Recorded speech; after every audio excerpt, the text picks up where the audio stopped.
Hello, everyone, and thanks for joining the Free Outside podcast, where we just dive into a little bit of everything. I have some exciting news to announce, but I'm not going to announce it yet. I'm kind of looking at an FKT back to running well. So we'll see how that goes. It would probably be next month, and it would be a major FKT that I would go after. All right, enough about me. I've been in like 7 or 9 or 11 different states in the last week, so I am very tired, but today the interview is awesome. We are talking to Shelby Farrell. It's a fun interview encapsulating the speed project, the Long Trail FKTs, ultra marathons, all different kinds of projects, how committing to things. She also lives in a van with cats, so that's a pretty cool topic. A little background: Shelby has the Joshua Tree Traverse FKT out and back, Backbone Trail one way, which crazy trail, and the Backbone Trail one way again. She set that a month apart, as we talk about here on the podcast. Also, she did the Speed Project Solo, which is 340 miles of running from basically LA to Las Vegas. And then on top of that, we talk about Rim to River 100 miler, and Shelby was, when we talked, she was going to do it, like, it was probably a couple weeks away, and she ended up winning that. So this is a pretty cool conversation covering a little bit of everything, and let's just dive on into this conversation. Thanks again. We love the 5-star reviews, the 5-star ratings, I think we call them. All right, let's get after it. Live in a van with cats. That's so crazy. Pretty much just made the decision like 2 days ago, so. Yeah, I'm just like gonna poke around, record some interviews, make like a more fun podcast than everyone trying to turn trail running into ESPN. I'm excited for you. What's the name of it gonna be? Probably just Free Outside, or I don't know. Yeah, keep it simple. Like, it's gonna be a cold open for everything, but thanks for joining us, Shelby Farrell. Any relation to Will Farrell? Unfortunately not. We even spell our last names differently. I'm Farrell, and he's got an E in there, so. Oh, well, thank you for joining us. That has been the first episode. Wanted to have you on because among everything, you've done both long things on the road, long things on the trail, races, FKTs, everything in between. You've succeeded, even sometimes twice in a month, like taking down the Backbone Trail twice in a month. Not sure why you'd want to do that, but that's cool. And then even going after the Long Trail. So what got you into trail running, ultra running, maybe walking on the trail? How did you even come to this weird sport? Yeah, it's an interesting question, like specifically trail running too. I feel like nobody's asked me that. It's always like, why did you get into running? But yeah, there's different phases here. So like first I did get into running, and I learned what a marathon was in like 2013. And then I signed up and ran my first marathon that spring. So immediately got into the long stuff.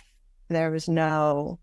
So were you always competitive? You were like, I heard about marathon running, now I have to do one. Yeah, I think there's always been a little bit of competitive energy inside me, but not always used towards sports. I dabbled in sports in high school and like was not that great. Often got the Spirit Promoter and Motivator Award, which was a can of Spam. Spirit Promoter and Motivator for our swim team. And like just I liked practicing. I like fitness, but had really bad hand-eye coordination and didn't really understand how to push myself yet.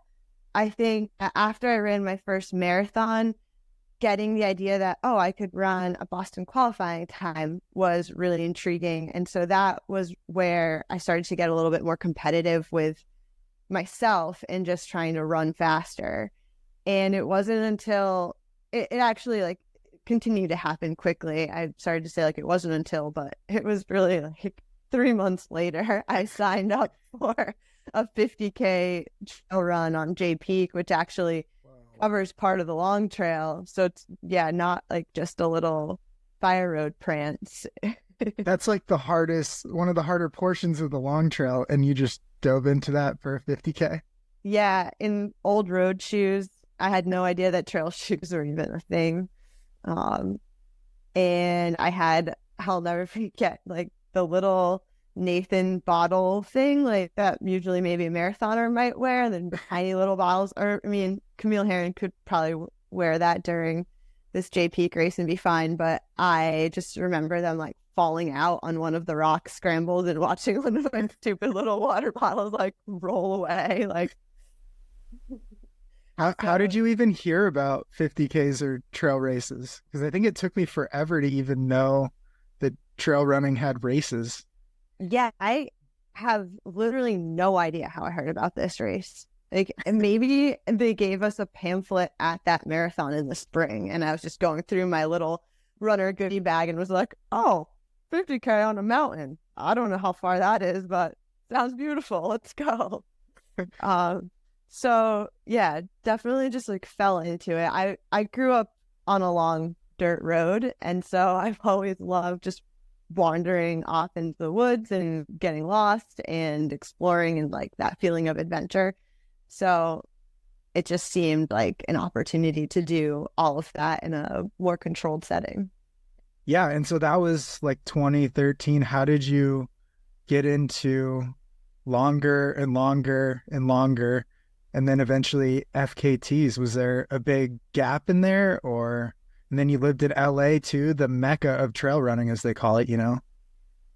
You'd be surprised. No, you'd be surprised. Well, there are a lot of trail runners because there's a lot of people. Yes, that's an interesting concept. A lot of people.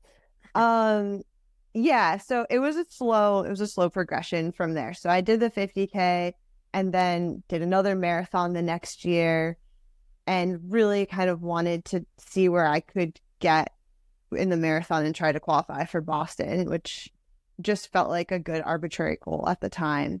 But I think that in that, and it took about 7 attempts in the marathon to finally BQ, I was just like, oh, there's other things and I can go farther.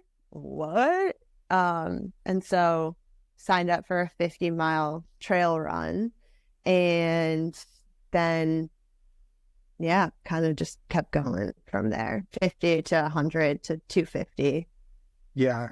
So how many times have you run Boston? Have you done it twice then?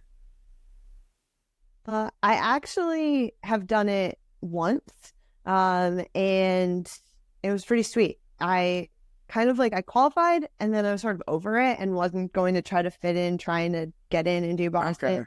And then I had the opportunity to run it while I was living in LA. I was working with Adidas Runners Los Angeles, and Adidas is a huge sponsor of the race. So a bunch of us were able to go, and my qualifying time was still valid. So that was sick. I was able to like get seated in the right corral and experience it as I would have.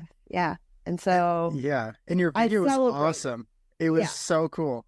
Thank you. That was the next thing I was gonna say. I like celebrated Boston. I didn't try to hammer Boston. I had just finished the speed project solo. So I think I was just like a month out from running my first 290 miles. Just casual. PR. Yeah. Casual 290. Yeah. And so I was just grateful that my legs felt good enough to cruise a 4:20 pace at Boston. I mean, nice. 4:20 pace, 4 hours and 20-minute marathon. Yeah. I just remember the like snow angel in all the cups or whatever that was. And yeah, that video was really fun. I think it's, you got to bring back some of those videos. That was the most fun way. And it made me think I'm probably going to do 2 more road marathons in my life, 1 to qualify for Boston and 1 to run it that way. Yes, I think you should. Sorry, like there was an earthquake because my cat just decided to like try to jump on my computer, but we're good. I mean, and that's another topic that you normally live in a van with cats, which I think is incredible. At least that is in the house right now. Wait, okay, but just to finish the marathon thought, you should do it. Run it for fun. I ended up running the LA Marathon this year. Whatever year it is, 2023. And I still have to edit the footage I have from that, but I took the same approach. A friend popped a bottle of champagne in the middle of the race, and I don't really drink regularly. Like I don't. So I treated both Boston and LA like my party of the year, and it was really fun. Like the last couple miles of a marathon are pretty great with a little buzz. So I recommend if you're into that. Better than without one. They're the only marathon I've done. I had like such bad cramps by the end and everything. It was atrocious. I'm sure a little champagne would have helped. Definitely just get like the burps up. Yeah, I mean, get everything up. I think I was trying to eat I was 19, so I was just trying to eat like 3 bananas in the last 6 miles, thinking that would suddenly cure everything. And wow, you started young though. Yeah, I mean, it was hard to fit in running around partying in college, but I managed to. Wow. Sort of. Yeah, good enough. So how many marathons have you done now? I don't know. Probably at least 10, probably more than 10. Okay. I have a list somewhere. I don't know if I've added to it in a while, but it would help. Yeah, it's a reference point. Yeah. I mean, that's something I never dabbled in that much. Half marathons were kind of the limit that I could do without training in college. So moved on from those. But let's jump more into what it seems like you've gone after more recently in the FKT realm. So you lived in LA, worked in LA, and then uprooted, lived in a van with your cats. And I mean, one of my favorite trails in FKTs, the Long Trail, you literally took it so seriously as in to live basically on the trail and train for it. How did the idea for the Long Trail FKT start, and how did you attack and plan for that? Yeah, gosh, love that trail so much. It's so hard. It's so wild. It's so hard. Yeah, I think that what's been happening for me over the last couple of years is just trying to orchestrate my life in a way that I'm doing everything that I love to do and just like living my life to the fullest and doing it, you know? And so the Long Trail came about as a epic challenge that was really close to me. I went to college in Vermont, met my husband in Vermont, like did a lot of fun things in Vermont, like just a lot of formative years all through my early 20s, playing mostly skiing on those mountains. As we just discussed, I wasn't really running at the time. So the Long Trail connected a lot of memories for me, and what better way to prepare for it than like be out there training on it. I knew that it was extremely different from the trail that I had been running on in Los Angeles. And like you're saying, LA is the mecca for trail running. I mean, it might not be the mecca, but surprisingly, there's a lot of really great trails out there. And it was in Southern California that I found out how much I love the sport and that I could be competitive in it. And it's Southern California is where I learned about FKTs and like had my obsession with the Backbone Trail. So yeah, can't knock SoCal trails. No, you can, in like an hour, you can hit like 4 distinct mountain ranges. It's pretty solid. Yeah, and the weather's perfect, so that's cool. The weather was not perfect on the Long Trail this summer. I mean, massive flooding. Were you out there during the flooding? Yeah, I mean, I think that I wish I took video from inside of the van on days when it would be pouring rain and we would go out and run for 5 hours in it. And it was just what I was doing to train. It didn't matter. So there was only one time where I cut a run short because it felt legitimately dangerous. You could see the damage from previous flooding. The lightning was pink. The ground seemed unstable.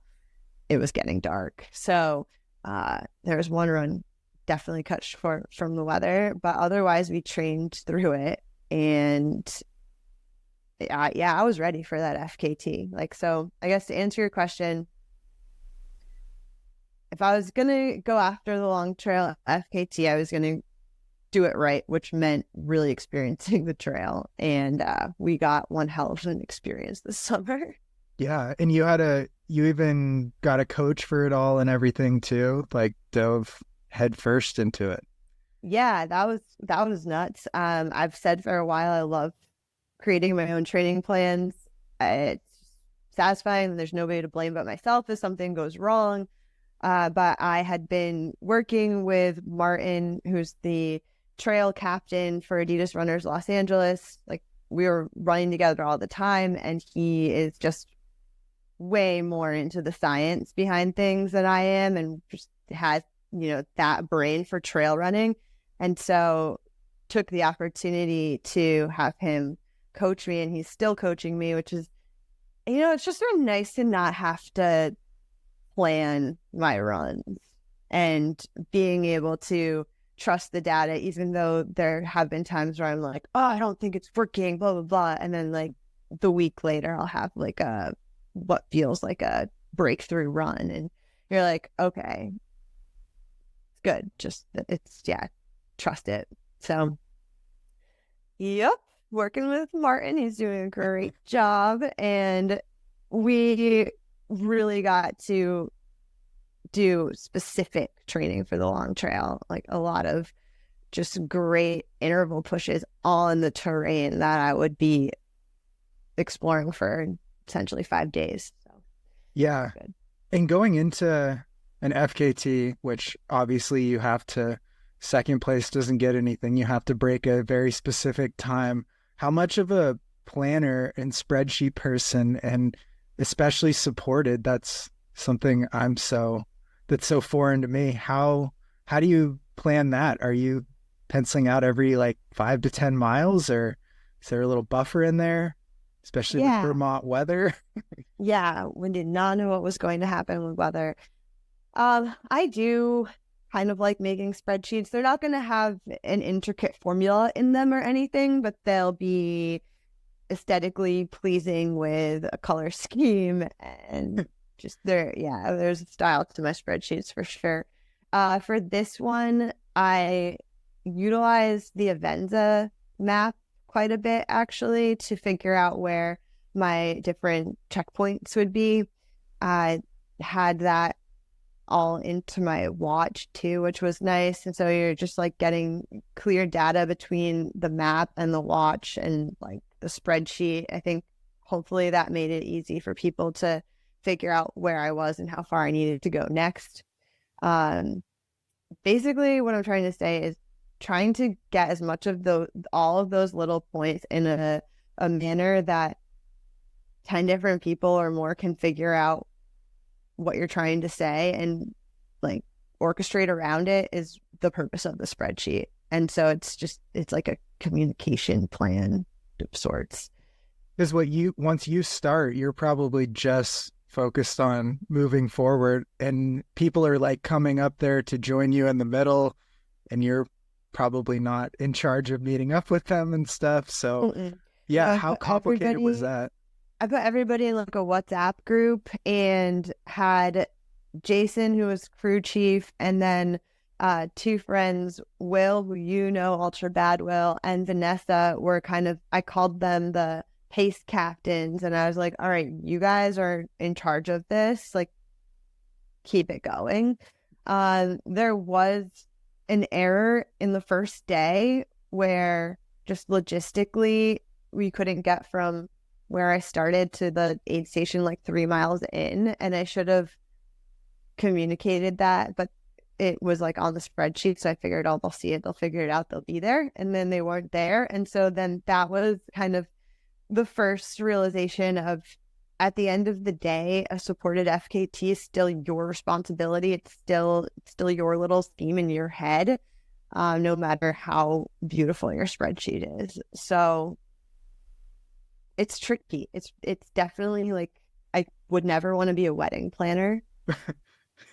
I think this is about as close as elaborate wedding planning as I want to get, is planning FKTs for myself.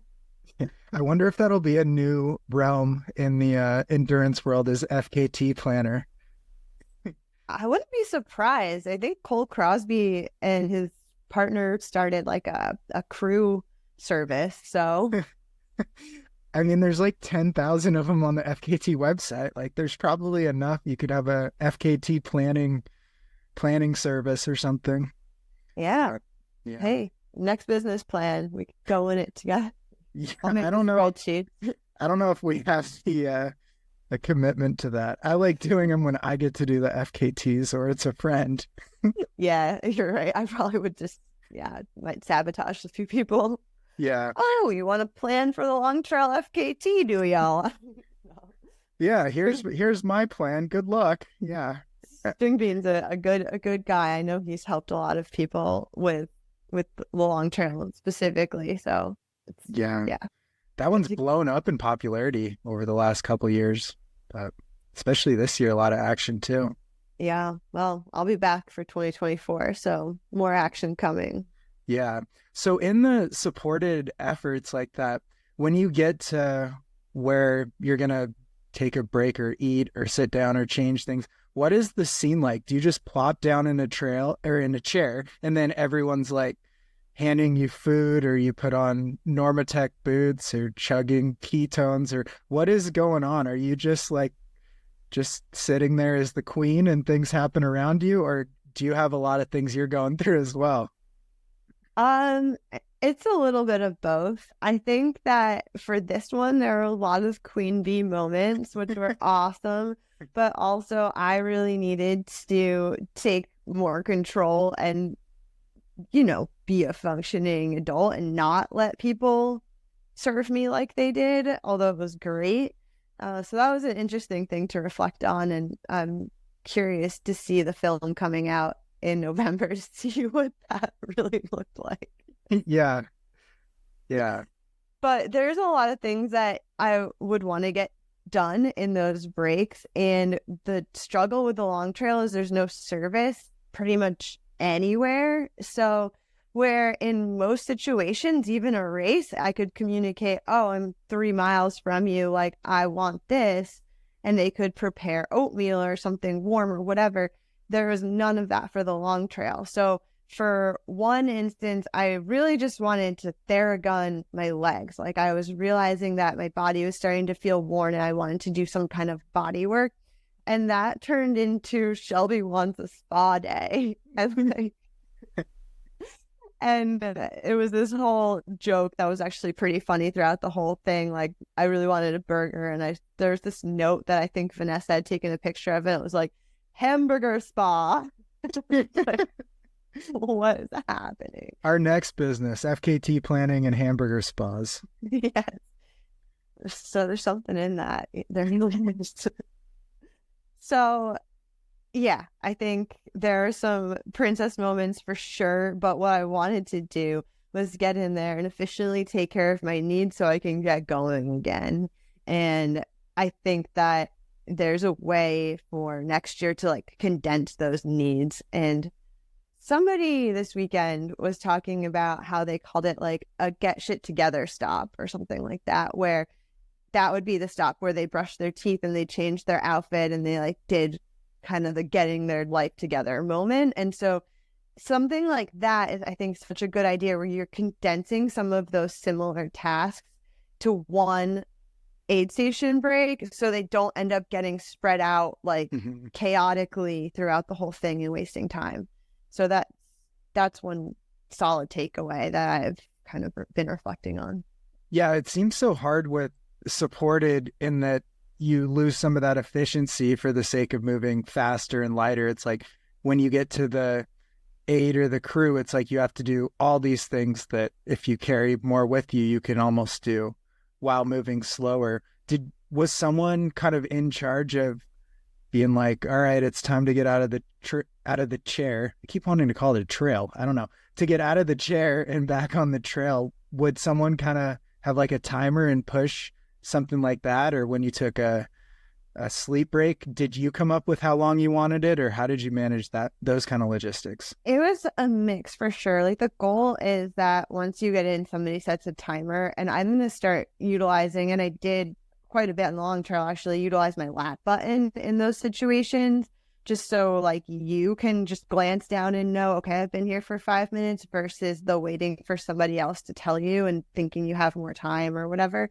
So there was a timer going, and there have been times where Jason has told me, like, I want you to sleep 4 hours. And I'd be like, no, the plan is 2 hours, and like argue about it. And I think that's a tricky one, because the crew can really see like when you're extremely tired, which is, like 90% of the entire thing.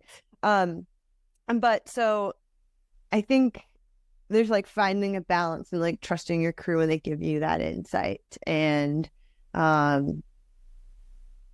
don't know, like for the speed project, I was able to say, okay, I will sleep longer here, but like I'm gonna sleep less here, and like negotiate it. So the goal is to like have a plan going into it and be able to stick to it. That'd be great, but inevitably there probably will be a pivot. And so yeah, a combination of like your own wits and taking in some opinion, I don't think hurts. Yeah, especially once you lose your wits near the end. Yeah. So going into, I guess, like the second half, when you're pretty much on pace and where you want to be, like what happened from there that is, I guess, with letting you tell this story, that's the reason for going back next year. Right. Yeah. With some big storms and incredible adversity. Yeah. I don't think that like technically at the second half I was where I wanted to be. I had given myself a really big buffer, and I somehow managed to chew it up by just dicking around, basically all of the things that we've discussed, just kind of not having things as condensed and maybe not being as focused with what my pace should be. And like the challenge of communicating that to a rotating group of pacers, like, no, we really need to keep her on this pace. Don't let her stop and pop a blister with an earring. Like, it's hard though. It's hard, and they don't know. You don't really know in the moment. So I think that had I tightened things up earlier on, then when I hit a storm, I guess I'll tell the story.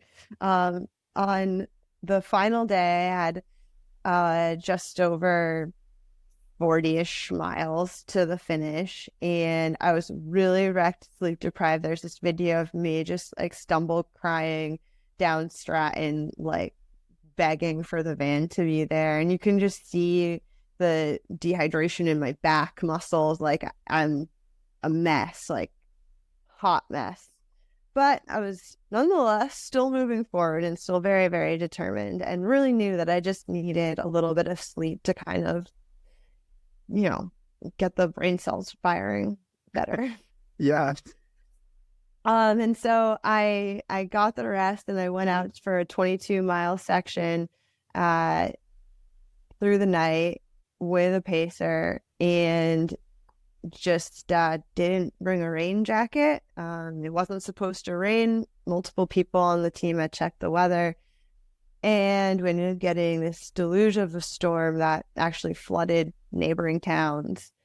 Crazy lightning. Just it was a gnarly storm. But like we discussed at some point on this call, I had trained in that weather, and so I wasn't really afraid of the storm. But where the fatal error was not having that rain jacket and being so sleep deprived. So I could no longer take these 1-minute dirt naps or try to do I had to move, or I was going to freeze. Not freeze because it wasn't like 30 degrees, but it was cold enough, and I was wet enough, soaked through every layer of clothing, that you just can't really warm up well. Yeah, and you're in such a deficit in calories and stuff too. You have to be, so bundled up. Your body, just even after like a couple hour run, your temperature is off. Yeah, huge deficit too, because I definitely wasn't trying to eat while I was running through this storm either. I was just like going, and I was very determined. And that whole experience honestly feels like a complete dream. I was trying to think about it on a run the other day, like what even happened. Like it just almost doesn't feel real. But made it to the shelter, was able to get some warm clothes and taken care of by a really wonderful wilderness first responder lady and her partner. Yeah, through And hikers, right? With real through hiker names, trail real names. through hikers, Blackstrap and Taco Cat saved the day. That could have been their real names, maybe. I wish. They were really great. They really were great. It was such a weird, wonderful experience. And I cognitively got there, and I'm sure I looked and smelled awful, but I felt pretty with it, honestly. Like, I really wanted to keep going. They weren't going to let me leave the shelter without dry clothes. And even when I got dry clothes, I put a bunch of layers on, and still took a while to warm up from that point. So, it was a good decision to call it then. Could I have taken, a 2-hour sleep and recovered and kept going? Definitely. Like, absolutely. But because, like I said, shoot up all the time in the first half, there was no buffer left. So FKT would have been like a miracle. Yeah, there was no getting the FKT with that scenario the way it played out. Yeah, and I like the story. I think I heard it on Joe's podcast of in that shelter. So they just kept feeding you hot drinks. I want to hear that story. Yes, such a hot drinks, so wild. Okay, so at this point, I've accepted my fate and got our shelter. I'm laying under this woman that I had just met, like puffy blanket, wearing her clothes, and just, reflecting on everything that got me to that point. 250 miles on the Long Trail, some of the gnarliest terrain in the country, I would say, honestly. Like, yeah. Gnarliest trail in the country, possibly. Yeah. Yeah. Yeah. Like gnarliest consecutive miles. Yeah. So yeah. And I'm like feeling good about it though. I'm like, all right, we're alive. This was a great experience. So we'll get to do this again and other cool things again. And like, it's not over yet. And they're feeding me these drinks. And so it started with a coffee that had this coconut creamer in it that was like gloppy white chunks. And I remember Taco Cat being like, it's like a little thick, but I think it's okay. And she's like, yeah, it's coconut creamer. It's supposed to be like that. Drink, cool, great. Like, drink it. Felt really good drinking hot drinks. I hadn't had any, I hadn't been that cold for the last couple of days, so I didn't have a need for hot drinks, but it was one of those times where a hot drink legitimately felt right. And then they come back with, I think the next one was the matcha drink. And I was like, this is fancy. I'm fancy up here at our shelter. Drinking this matcha little who knows what latte that Blackstrap and Taco Cat pulled out of their fanny pack, literally, in the middle of nowhere, 10 miles from civilization. Such a through hiker thing and such a Vermont thing. It was great. Then came the chai. Well, chai was nice, had a little spice. Drinking them, probably so dehydrated at this point too. It's just great, just taking in the fluids, enjoying the warmth, and being a princess again, I guess. Whole sampler platter of every hot drink they have to offer. At this point, Jason and Will had hiked in about 10 miles with warm clothes for me. I'm sitting there drinking my drinks, finish one. Jason's like, okay, you got to like think about putting your clothes on now.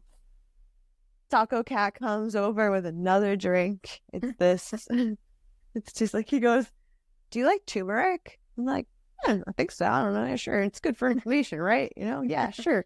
Take it. And I don't know what happened, but it wasn't even necessarily the smell. Something happened, and I just got so nauseous. Like, knew I was going to throw up, but I just ran 250 miles, and I'm like bundled up in this blanket. There was like no moving fast to throw up. So I'm looking around. There's probably 6 people at least in this shelter right now. Like, and you know what those shelters look like. They're just kind of like these open air things, like a wood platform, and they're pretty small too. Pretty small. You try not to throw up in them. Yeah, that's usually rule of thumb is you don't poop or throw up in the shelter. Everything else is kind of fair game. And I just panic and throw up on the floor in the middle of the shelter. And then went into like a panic attack, which was it was scary for everyone at the moment. I was still like awake in my head, like, you're fine, you just can't breathe right now. And I was like, I can't breathe. And Blackstrap, the wilderness first responder woman, looked me in the eyes and was like, breathe. And then I breathed and I was fine. And I was totally fine. Like, didn't throw up again after that. I think it was just like the demons leaving my body from everything and Wow. too much tea.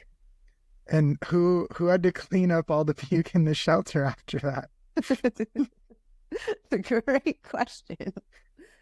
I think Jason and Will probably helped, and they just got water, and it was very liquidy. It wasn't, thankfully, it wasn't like gross puke. It was just tea. It was just like chai, matcha, turmeric, everything they fed you, coconut creamer, no big deal.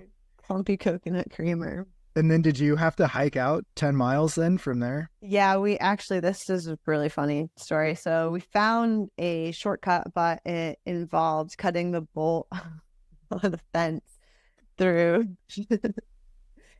who knows, some kind of logging road. And I have a dear friend, Carl, who you would get along with very well, who's just down, like drove from Waterbury, Vermont, which was not close, like maybe a 2-hour drive, with his 2 amazing daughters and some bolt cutters, and was like, we're going to get up this road so she doesn't have to go all the way down it. And so I only had to hike about 5.5 miles out, I think, which was significantly better than 10. Definitely. Wow. And then even, I guess, in the days after that and stuff, were you already just sure you were going back next year? Yeah, I was sick. It took me a long time to bounce back from the Long Trail. I think I'm still kind of coming to from it. My running finally feels normal and strong again, which is great. I think that these long runs just like tap you at like a very, very core level, mentally and physically. Yeah. Yeah, the Long Trail beat me up more than anything else. I think. Really? Yeah, the rocks and just unstable. I rolled my ankles so many times out there. It is brutal. It's way different than anything out west. It's really unique. Yeah, I made sure I did one. Actually, last week I ran Mansfield twice. That's just my like salute. I'm leaving Vermont, but yeah. I love you. See you soon type of a thing. Yeah. So what are you going to change for next year, do you think, as far as maybe your personal strategy or the crew aspect as well? I'm going to tighten up the crew a bit. I think it would be great to have, 3 to 5 pacers that are committed to being there throughout the whole week. So they're not coming in and having to get updates, and there's not like a recoaching thing that happens when you get new people later on in the journey. And I think more so than that, though, just my mental approach to it, I need to own it more and be the captain, like, and that might be my mantra, like, you are the captain, Shelby, you are the captain of the ship, something, who knows what will come out of my sleep deprived mind, but something like that. I think there was a point halfway through where I finally was able to talk to my coach, and he was like, you need to average a 20-minute mile pace and have, breaks here, here, and here in order to be able to get it. And I was so frustrated in that moment because I knew I started dropping 9.5 minute miles on this descent because I was like, I can run. Yeah. Why didn't anybody tell me to run faster sooner? And it's like, well, they didn't, because it's not their responsibility to do that. Like, you're the runner. You should have known that and pushed it. And so I think there's a big mental part where maybe I should go do some unsupported FKTs and like kind of regroup on my own grit and power. Yeah. will you do it the same time of year next year, or do you have any thoughts on that? Maybe early July, because I did it at the very end of July this year, and get it done like a little earlier would allow me to recover to have more options for a fall race. Mm-hmm. But it's so hit or miss with rain in Vermont. They've truly been getting rain all year. So well, like historic flooding and stuff too this year. So so it's going to be drier next year, no matter what, is what I've been telling myself. I mean, the law of averages. I mean, come on, it has to be, right? Has to be. Yeah. So what I'm curious now about the filming it when it's going on. Do you have to do anything extra when you're running it for making a movie about it, or is that on the crew, or how are you getting footage while you're trying to fit an FKT? We actually had a film crew with us, so we got to work with Drew and Tyler, the two dudes that have been working with Sally on all of her recent long stuff. So they kind of knew what they were getting into a little bit. They missed some key shots though, just because it'll say 1.1 mile hike, but it's not a 1.1 mile stroll. It's like a straight up, no switchback 1 point. So they had some experiences out there. I think that they were like, oh, like, well, we totally missed the summit of Mansfield because just that's not how we expected the trail to be. Mm-hmm. But I'm excited to see what they captured nonetheless. So I didn't have to worry about filming it. My crew and pacers were getting handed GoPros, and then those guys were there for all the transition. So I think it's going to show a lot of the kind of community side of doing something supported. Yeah, and was it through Adidas is kind of where it sparked from? Is that where it'll show and air? Yeah. So I'm super lucky to work with Adidas Terex while in Los Angeles for the Adidas Runners LA, and they were interested in this story. So it will be on the Adidas Terex YouTube channel mid-November-ish. Nice. Do you get any say on how you look or anything in the film? Do you get to see it before everyone else does? I think I will get to see it, but I mean, I can't change how I look, so I'm just going to have to be okay with that, I guess. Did anyone get the puke shot in it? I'm not sure. I hope so. It's possible that there's definitely stuff from once Will and Jason got there was a GoPro rolling a lot of the time without me realizing it while I'm sitting on the floor there. So I hope that scene gets some time, because it was really like a weird way to come down from.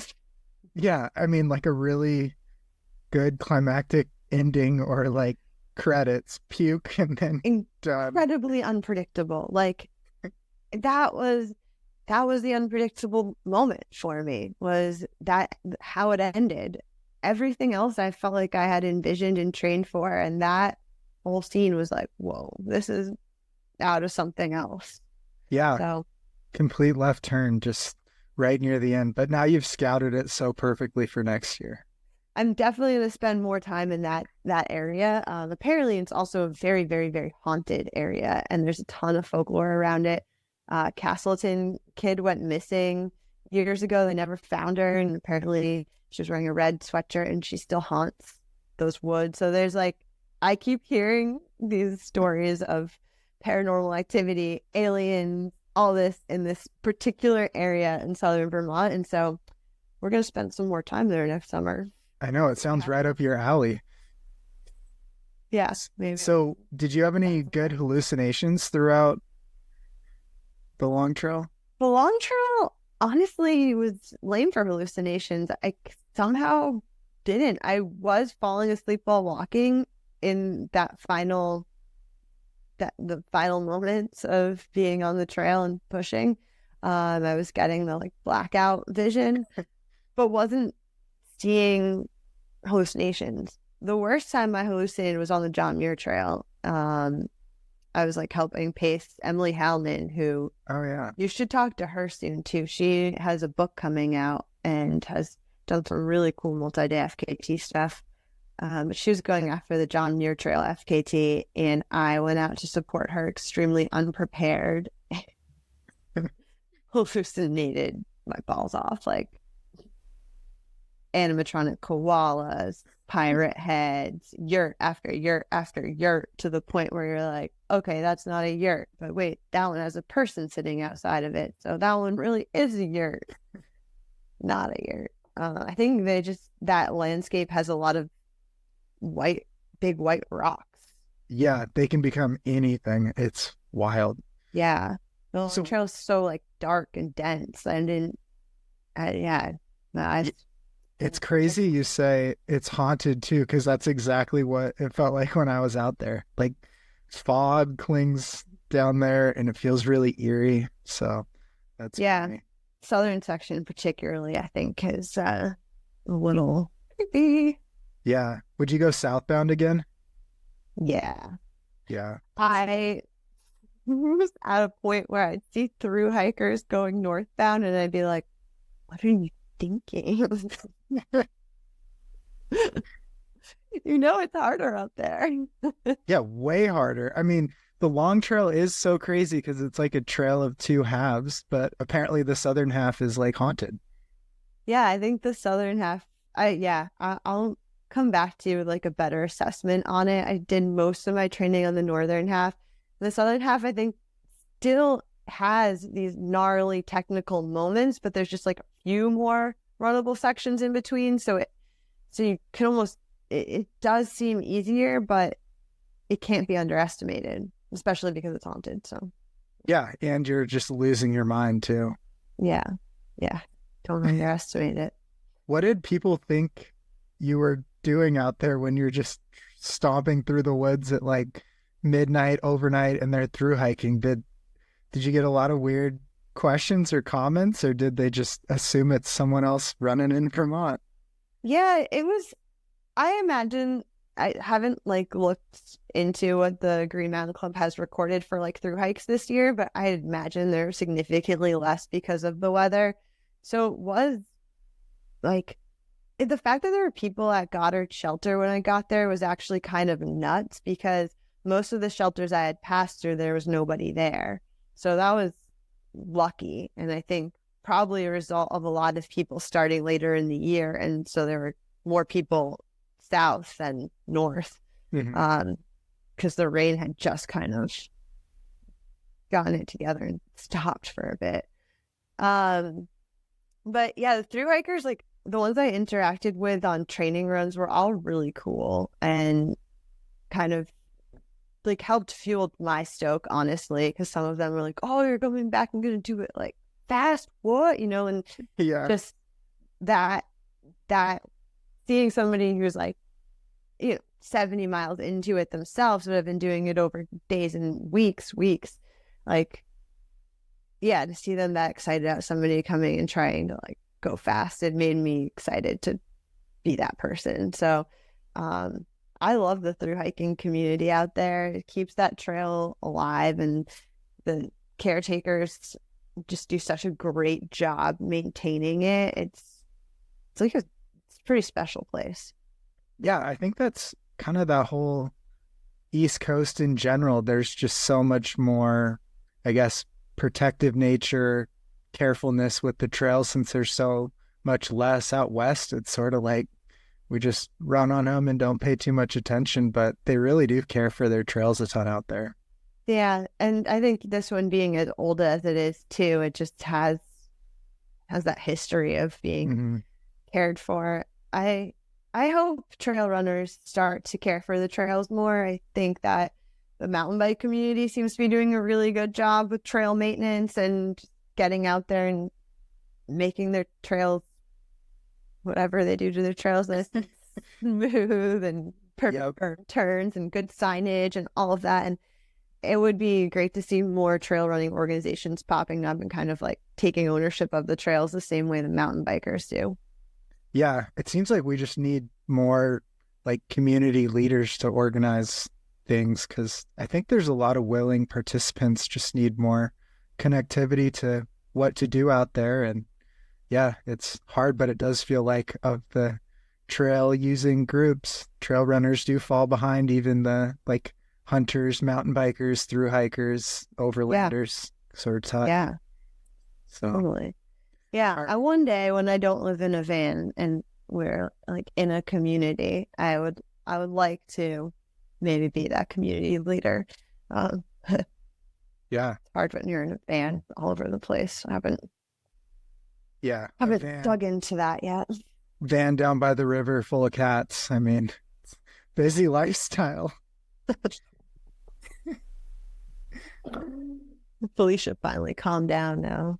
All right, two more questions. What's your favorite costume or thing that you've worn that during either a race or an FKT or anything? Because I know you've had a few. The Mike McKnight Ben Light combo was pretty funny. That was great. Yeah, you really need to figure out your costume for Javelina. I got one running figured out out. of time. Okay. Well, are you gonna reveal it or? Yeah, it's gonna be sort of a Braveheart theme. Oh, okay. Okay. Yeah. I think it's so important to wear a costume when, especially with Javelina, where costumes are so heavily encouraged. When I saw people not wearing costumes my first year at Javelina, I was just kind of sad for them.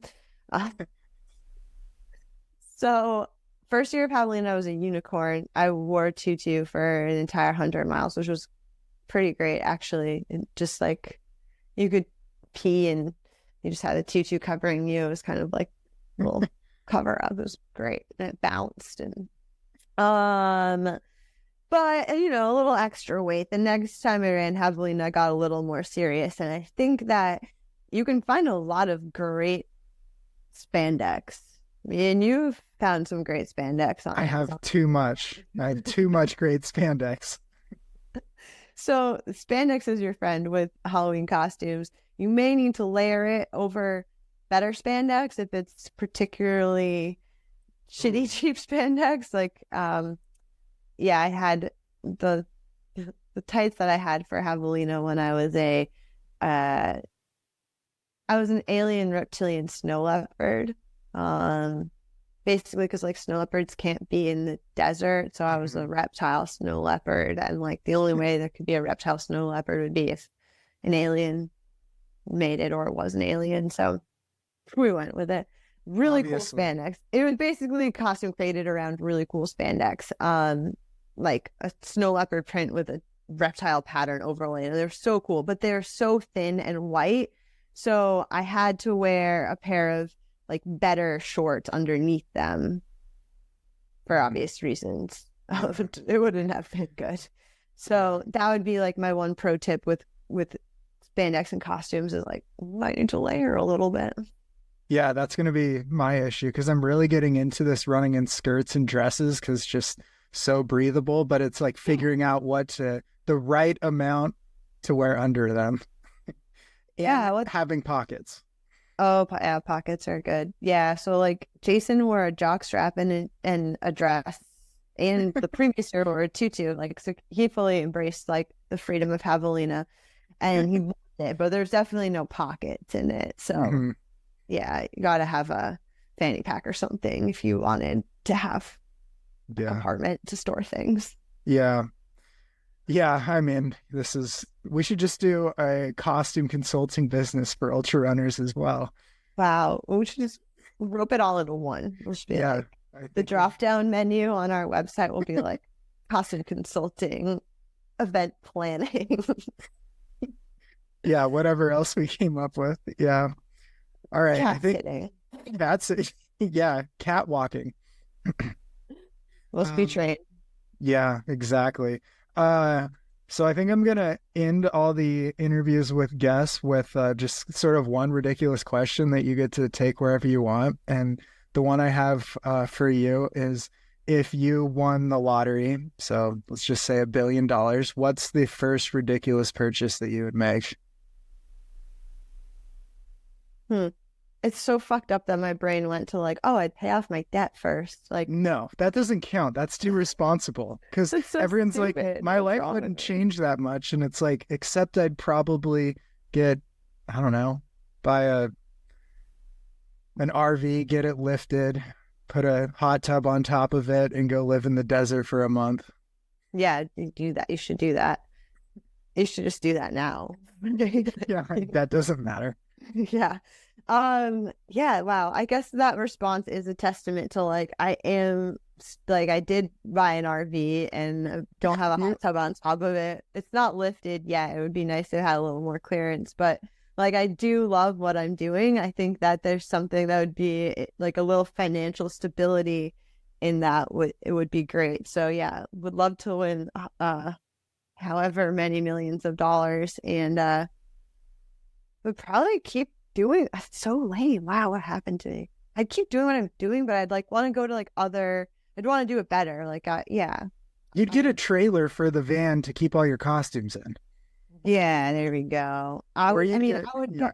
It would be. Yeah, I would be like elevating what I'm already doing. I would have sweet e-bikes and like maybe a motorcycle and like be able to like get places. I'd buy a house. Like, yeah, it'd be. You'd hire pacers for your life in general. Pacers would just be on retainer. Yeah, I would pay my pacers for sure. They deserve to get paid. Yeah, I don't know. You'd get those Hoka downhill running shoes that are just like massive. I have a pair of Crocs that I really want. Actually, like there's these Lisa Frank Croc Gibbets that I really want in a pair of fuzzy Crocs. I'd get those. Okay, now we're right in the realm that we should be in. You'd bedazzle your Crocs. Simple. Yeah. I live with a simple life these days. It's nice.